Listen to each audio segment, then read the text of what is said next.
So in this video, we're going to be learning everything about kitchen and how to lay out a kitchen. Now, there are very modern examples of kitchen and how they're being done, but we're going to focus on the fundamentals.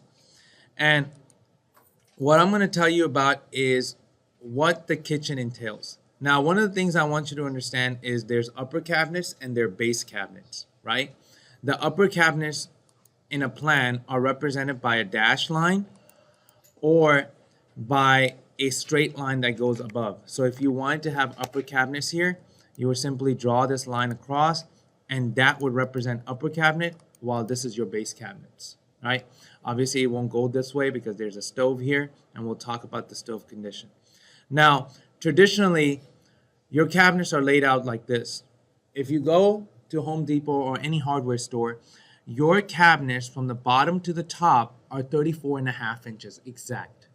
The reason they're 34.5 inches is because there's a 3/4 inch or a 1/2 inch plywood sheet that goes on top, and then on top of that you get a 3/4 inch finish, which would be quartz. It could be anything, right? It could be quartz, it could be granite, it could be formica. Formica is that plastic stuff that wraps all the way around to create the backsplash. Whatever that might be, that formica is still attached to a piece of wood that gives you that thickness. Now, 3/4 plus 3/4 is 1.5 inches plus 34.5 inches is exactly 3 feet.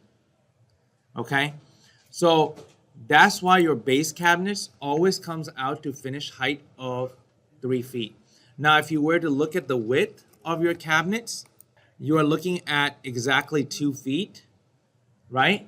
Now, your cabinets, though, on these plans are 2 feet 2 inches, 2 feet 3 inches because they have a lip on them. The lip is 1.5 inches, and since you were drawing at 1/2 inch scale, it was registering as 2 feet 2, but it's actually 2 feet 1.5 exact. Okay. Now, if you account for backsplash, if you account for moving this wall forward, there's various other places that does have that happen. You can make this a 2'3" countertop. Okay, and that's everything you need to know about base cabinets, while the width of an upper cabinet is 1 feet. Now, when you are indicating drawers, and I'm just going to go ahead and show you this, your drawers cover about the first 6 inches. The opening itself is 6 inches, and it goes down to 8 or 9 inches. And then after that, your bottom opening is around 1 feet 9, 1 foot 10. Now, on the bottom, what is the purpose of this space? This is kick space. If you want to get right up against the counter where your belly touches the counter, your feet has to be tucked in someplace. Okay? Now, your kick space measures 3 inches by 4 inches. Now, if I was to draw these in plan and verticality, I will describe to you what that looks like. But in plan, this is what your counter space looks like. I'm simply projecting these lines down, and I'm going to demonstrate how that works. Okay? Now, this is the cabinet we're looking at. Each one of these sections are different. So, your upper cabinet that are standard are 30-inch cabinets, or also are 2 foot 6 inch cabinets, and then you have a 1 foot space up there. You have to understand this dead space up here serves nothing but also collects a lot of dust. So one of the things is that's where the top of the ceiling is, which is at 8 feet, which is a standard height of a house. So you're just going to collect a lot of dust here anyways. So 42-inch cabinets are invented, so they go all the way to the top. And they're mounted in such a way where you put a crown molding around here, nothing gets up there. The biggest advantage, two big advantage of that is you have less surface area to clean.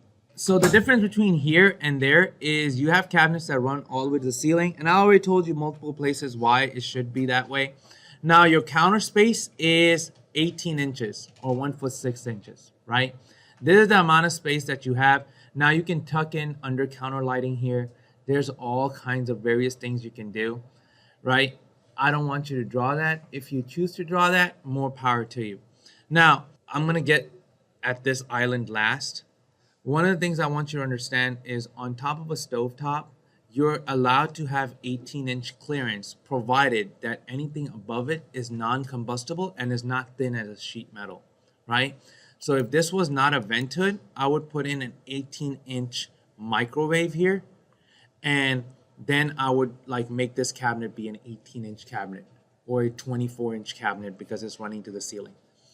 And the reason being is that entire microwave is now all metal, glass, and plastic that it has to burn through to get to wood, right? Your gypsum board in the back and your backsplash should be fire retardant, should be at minimum PVC or Formica, and at maximum is probably a tile or a solid slate of granite or something that is non-combustible. That's your splash guards, right? One of the other things that I want you to understand is because it's a splash guard, it can't be a window. Yeah, I want you to think about this.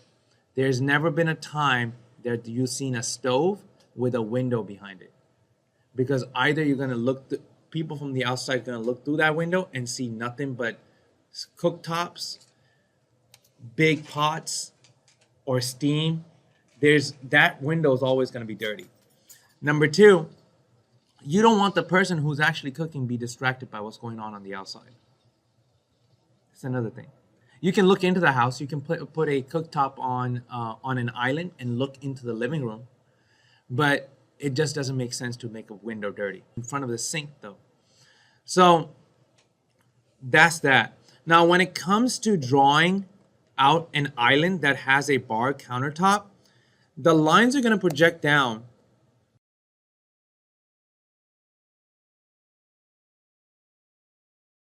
If you are looking at an island that looks like this in the plan and there's dash lines to indicate walls, that island is representing a bar countertop. Now, I have gotten more and more finicky with these. I have started providing electrical outlets that are on the side. They're tilted on their side, the duplex outlets. So you can actually have electricity at your island countertop.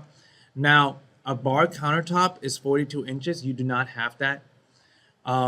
If you look at this in particular, you have a normal island that is at 2 feet height. And it's just however you want to treat the base cabinets is up to you. Now, last thing I'm going to cover is appliances, and then I'm going to call it quits. Is you have a dishwasher that should be located about 3 inches away from your sink, because the 3-inch space is what the cabinet is going to be to hold in your sink. Then your sink should be always right next to your dishwasher. And you would indicate with a circle,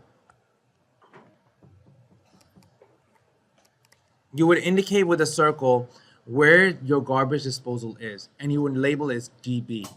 The garbage disposal side is what you should have your dishwasher right next to, because your garbage disposal is what your dishwasher drains into.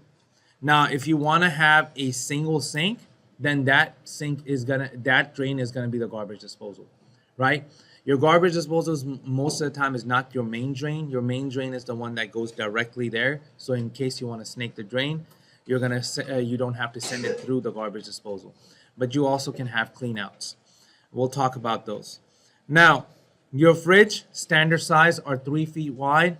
Now, the ones that are flush with the countertops or flush with the counter are 22 inches wide. The ones that you have standard that stick out away from your cabinets are 2 feet wide or 24 inches wide. And the reason for that is, again, we already talked about the stove. So the sink is 36-inch base cabinets right next to a dishwasher, which is 24 inches. So both of those combined is 5 feet. 5 feet, 3 inches, 5 feet, 2.5 inches. Because you have to take into account the space in the middle. Now, this is one of my pet peeves. Do not ever have a relationship like this.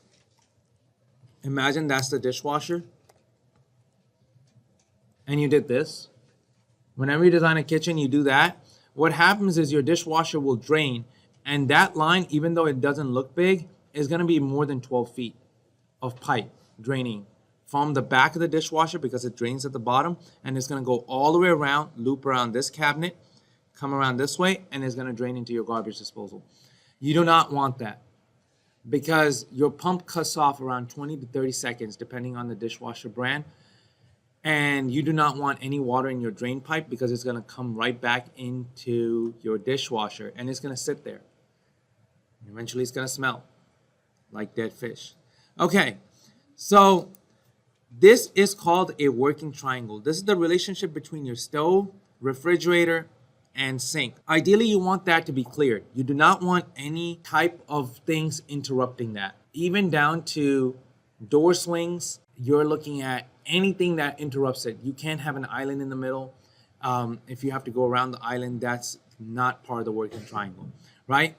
Ideally, it should be between 13 to 26 feet in perimeter. I don't want you to follow it to the T because there's so many ways to design a kitchen now. If it does follow this rule, just best believe you have a really good kitchen. Kitchen triangle examples. There's various types. This is a U-type kitchen. There's L-type kitchens. They're an alley kitchen. This is the most efficient kitchen there is. This is the easiest kitchen to build. Now, this is another pet peeve of mine. Kitchen length to be divisible by 2 feet. What that means is if that countertop was 10, 12, or 8 feet, that's how long a slab of granite there is. So you don't have to cut that. You can just simply install that. Now, these are just rules of thumb. Again, if you want to make it 9.5 feet because that's where your dimension comes out to, that's how you're designing the kitchen, that's perfectly fine. That's about wraps up how to design a kitchen. Please like, subscribe, and comment below.